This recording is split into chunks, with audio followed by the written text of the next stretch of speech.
Saudara, kekristenan kita itu sangat ditentukan bukan dalam kebaktian kita. Ya, saya ulangi, kekristenan kita itu tidak ditentukan di dalam kebaktian kita, tidak. Kekristenan kita itu ditentukan dalam hubungan kita, fellowship kita dengan Tuhan Yesus dalam hidup setiap saat, bukan cuma setiap hari. Nah, Yohanes 15 itu kekristenan yang sesungguhnya. Saudara lihat Alkitab, saudara.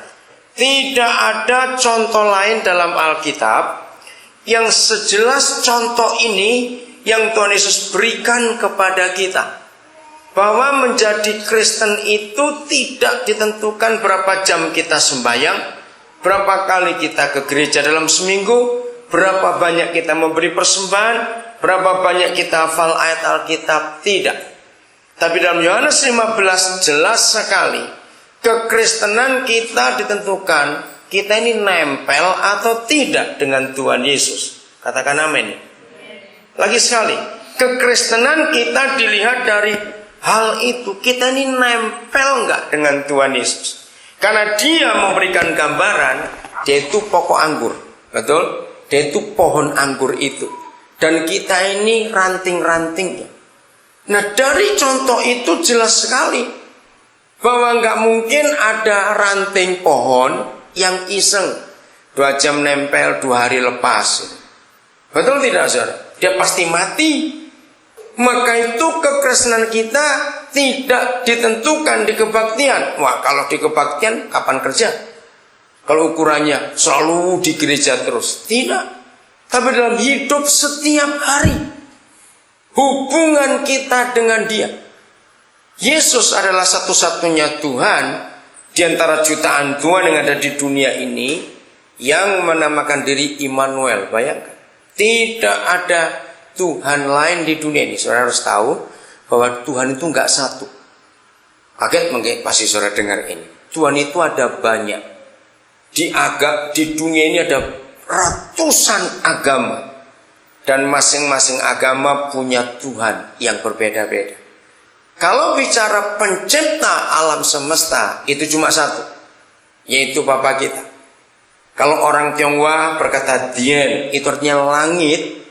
Ya, itu dalam bahasa banyak suku, dalam kehidupan banyak suku, khususnya di Papua, mereka menyebut penguasa langit.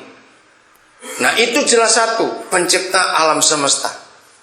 Nah, dia itu Papa yang dikenalkan oleh Tuhan Yesus kepada kita, dia itu Papa. Nah, itu satu. Kalau Tuhan itu banyak, saudara. Salah satu cara kita tahu Tuhan itu tidak satu dengan melihat kitab suci masing-masing agama. Walaupun tidak semua saudara pernah meneliti atau membaca kitab suci agama-agama yang lain, tapi paling tidak kita tahu bahwa Tuhan itu berbeda. Dari mana kita tahu? Renungkan ini. Mengapa semua agama punya kitab suci? Saya balik dulu pertanyaannya. Saudara jawab apa? Mengapa atau apa tandanya bahwa semua agama itu punya kitab suci? Itu artinya apa? Kitab suci buat tiap-tiap agama itu apa? Ngerti maksud pertanyaan saya? Apa itu? Holy Bible buat kita, Holy Books buat mereka. Itu apa artinya? Apanya? Apa? Firman Tuhan mereka. Betul. Mengapa setiap agama punya kitab suci? Karena menunjukkan itu firman Tuhan mereka. Ya, nggak apa-apa, biasa saja. Nah, dari kitab suci agama-agama itu maka kita kenal. Siapa tuannya orang Hindu? Kalau saudara ingat, siapa tuannya orang Hindu? Ayo sebut aja namanya. Siapa? Wisnu. Lalu siapa lagi? Siwa. Ya, ada 3 yang paling besar. Tapi Hindu punya banyak Tuhan lagi. Dan saudara ingat apa firmannya Wisnu kepada umat Hindu? Manusia itu dibagi dalam kasta.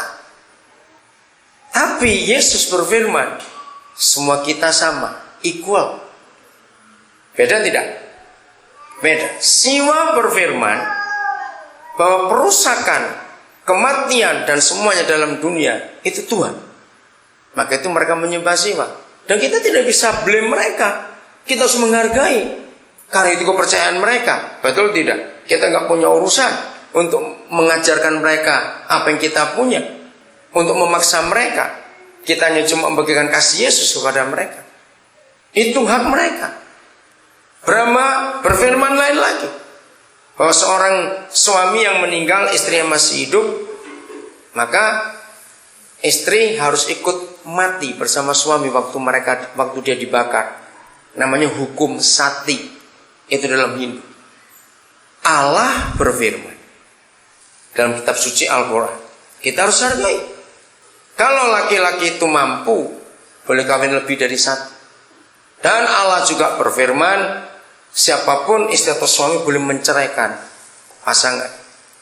Tapi Yahweh berfirman, aku benci perceraian. Beda bukan? Buddha berfirman, kalau kamu berbuat baik, maka karma di kehidupan yang berikut akan berbeda. Kamu berbuat baik, maka nirwana akan jadi bagianmu. Kita harus hargai apa yang dia katakan bagi orang Buddha. Tapi Yesus berfirman beda. Tanpa kebenaran kamu gak bisa masuk surga. Dan kebenaran itu cuma Yesus. Nah, tahu bedanya ini? Jadi beda. Itu sebabnya kekristenan bukan agama.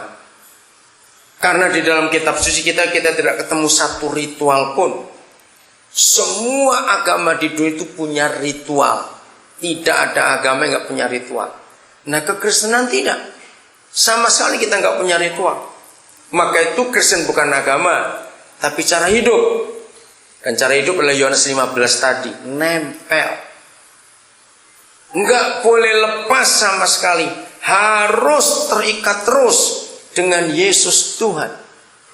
Nah, maka itu satu-satunya Tuhan yang berkata, aku Immanuel. Itu cuma Yesus Tuhan kita.